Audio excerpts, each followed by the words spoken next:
अखण्डमण्डलाकारं व्याप्तं येन चराचरं तत्पदं दर्शितं येन तस्मै श्रीगुरवे नमः।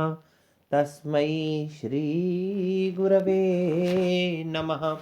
तस्मै श्रीगुरवे नमः।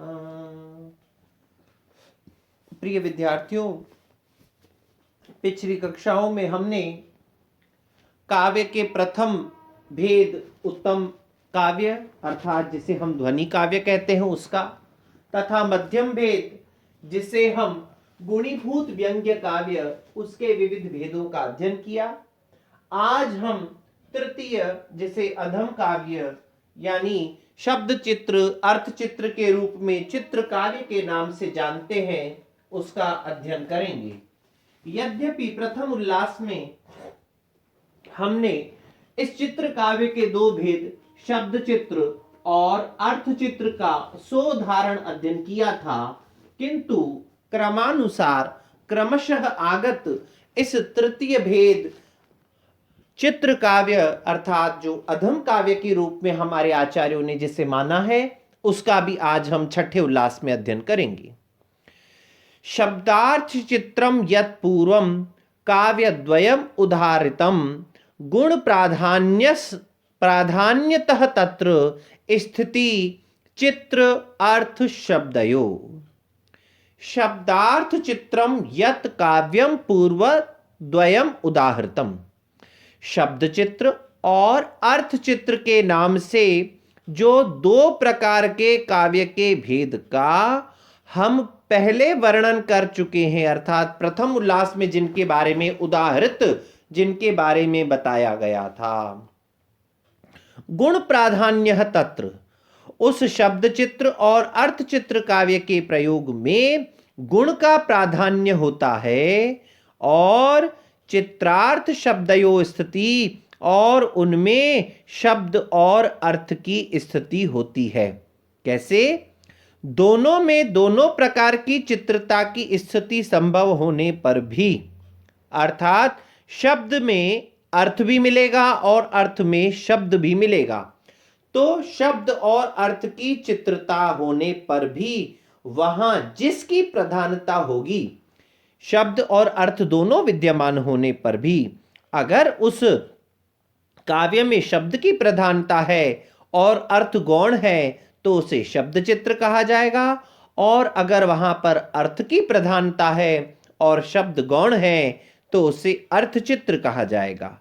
कहने का मतलब शब्द चित्र में अर्थ चित्रता का अभाव नहीं होता और अर्थ चित्रता में शब्द के चित्रत्व का भी अभाव नहीं होता। शब्द के प्राधान्य में अर्थ की गौणता रहेगी और अर्थ के प्राधान्य में शब्द की गौणता रहेगी, लेकिन दोनों के दोनों वहां पर अंग और अंगी रूप से एक मुख्य और एक अप्रधान रूप से विद्यमान रहते हैं।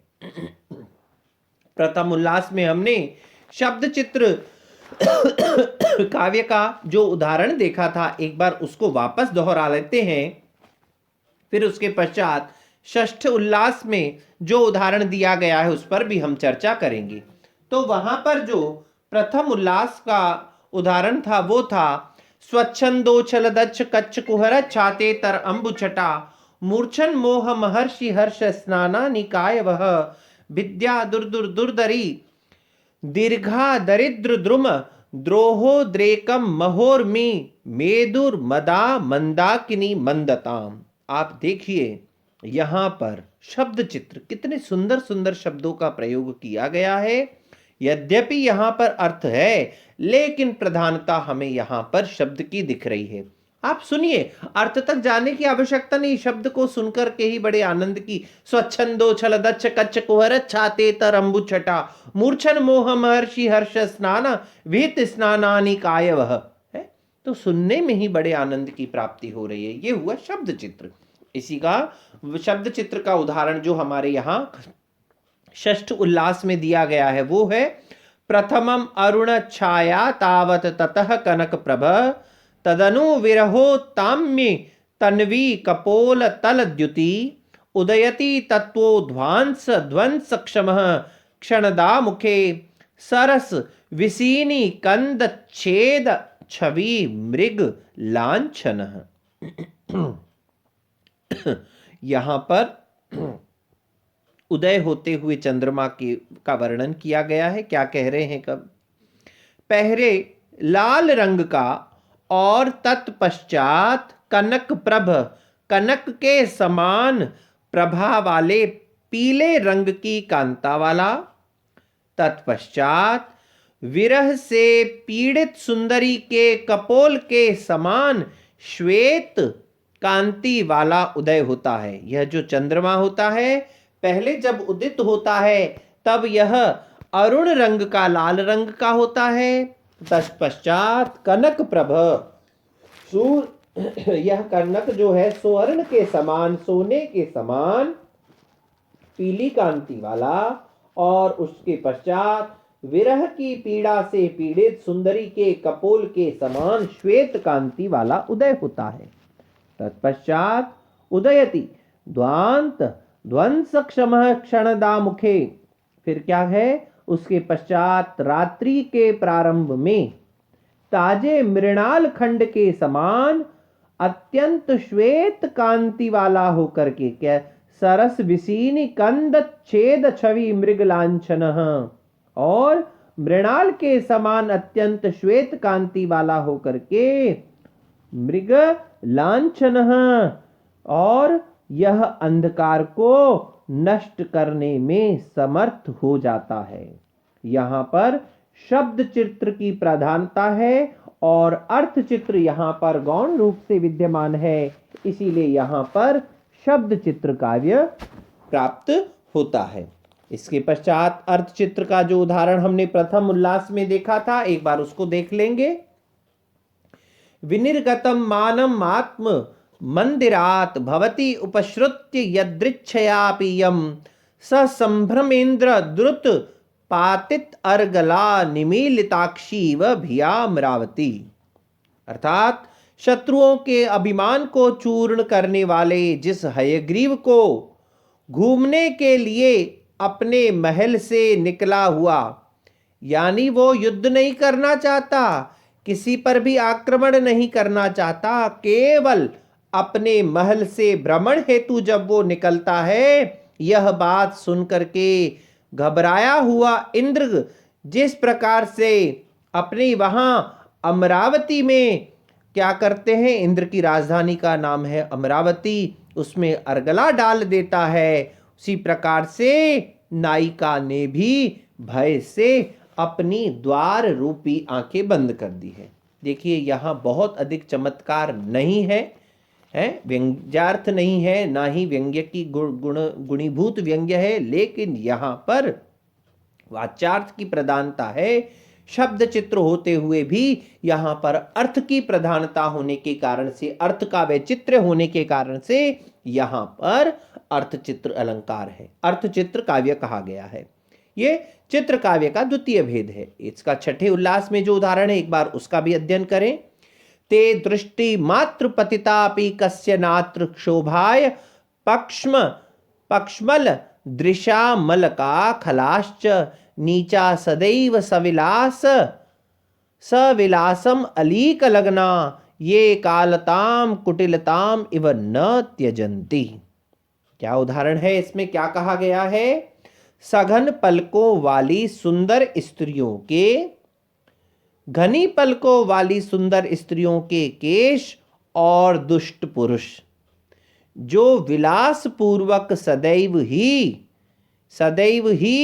अलीक में लगे रहते हैं। यहाँ जो अलीक शब्द है, बालों के अर्थ में तो आ रहा है ललाट, और दुष्टों के संदर्भ में आ रहा है मिथ्या भाषण में लगे हुए हैं। और कुटिलता, यहाँ कुटिलता से तात्पर्य बालों के संदर्भ में तो टेढ़ापन है, और दुष्ट व्यक्ति के संदर्भ में दुष्टता है। तो कुटिलता के समान उस कालेपन को नहीं छोड़ते।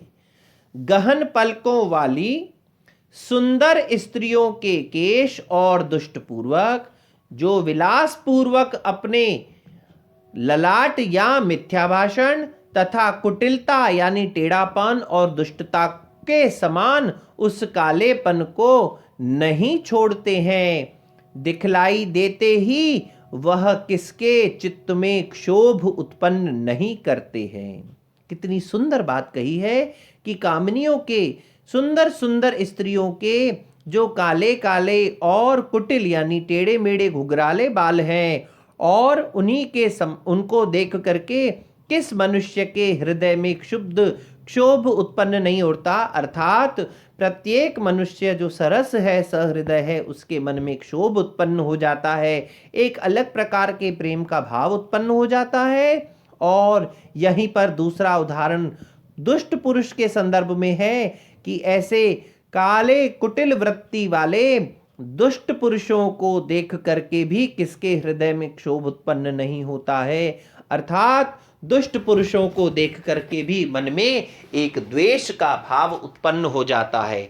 स्त्रियों को, सुंदर स्त्रियों को देख करके तो मन में राग का भाव उत्पन्न हो जाता है और वह हृदय को क्षुब्ध कर देता है, और दुष्ट पुरुषों को देखने से वह भाव जो है द्वेष का भाव उत्पन्न हो जाता है और वह भी हृदय को क्षुब्ध कर देता है, हृदय में क्षोभ का भाव उत्पन्न हो जाता है। यहाँ पर शब्द चित्र होते हुए भी अर्थ चित्र की प्रधानता होने के कारण से यहाँ पर चित्र काव्य है।